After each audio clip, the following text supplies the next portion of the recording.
ધોરાજી ઈદગાહ ખાતે અંજુમન મેમણ મોટી જમાત દ્વારા ભવ્ય કાર્યક્રમ યોજાયો. પોલીસ અધિકારીઓ અને આગેવાનોએ પાઠવી ઈદની મુબારકબાદી. ધોરાજી પવિત્ર ઈદના તહેવાર નિમિત્તે ધોરાજીમાં મુસ્લિમ બિરાદરો દ્વારા ભારે ઉત્સાહ અને હર્ષોલ્લાસ સાથે ઈદની ઉજવણી કરવામાં આવી હતી. ધોરાજી અંજુમન મેમણ મોટી જમાત દ્વારા સ્થાનિક ઈદગાહ ખાતે એક શાનદાર કાર્યક્રમનું આયોજન કરવામાં આવ્યું હતું, જ્યાં બહોળી સંખ્યામાં મુસ્લિમ બિરાદરોએ એકઠા થઈને ઈદની નમાઝ અદા કરી હતી અને દેશમાં અમન, શાંતિ અને ભાઈચારા માટે દુઆ માંગી હતી. આ પવિત્ર પ્રસંગે ધોરાજી અંજુમન મેમણ મોટી જમાતના પ્રમુખ શ્રી હમીદભાઈ ગોડિલ વિશેષ રૂપે ઉપસ્થિત રહ્યા હતા.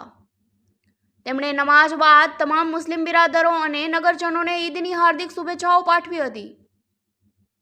આ કાર્યક્રમમાં જમાતના તમામ ટ્રસ્ટીઓ, હોદ્દેદારો તેમજ ધોરાજીના લઘુમતી સમાજના વિવિધ આગેવાનો પણ મોટી સંખ્યામાં હાજર રહ્યા હતા અને એકબીજાને ગળી મળીને ઈદની મુબારકબાદીની આપ-લે કરી હતી. આ તહેવારમાં કોમી એકતા અને કાયદો વ્યવસ્થા જાળવવાની સાથે સાથે લોકોના ઉત્સાહમાં સહભાગી થવા ધોરાજી પોલીસ વિભાગ પણ ખડે પગે રહ્યો હતો.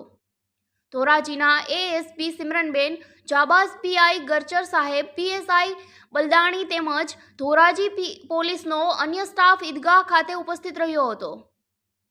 પોલીસ અધિકારીઓએ પણ મુસ્લિમ ભાઈઓને ઈદની શાનદાર શુભેચ્છાઓ પાઠવી કોમી એકતા અને ભાઈચારાનું ઉત્તમ ઉદાહરણ પૂરું પાડ્યું હતું. અહેવાલ રાજુભાઈ બગડાની સાથે નરેશ પટણી, પ્રસારણ ડીજી ન્યૂઝ, ધોરાજી.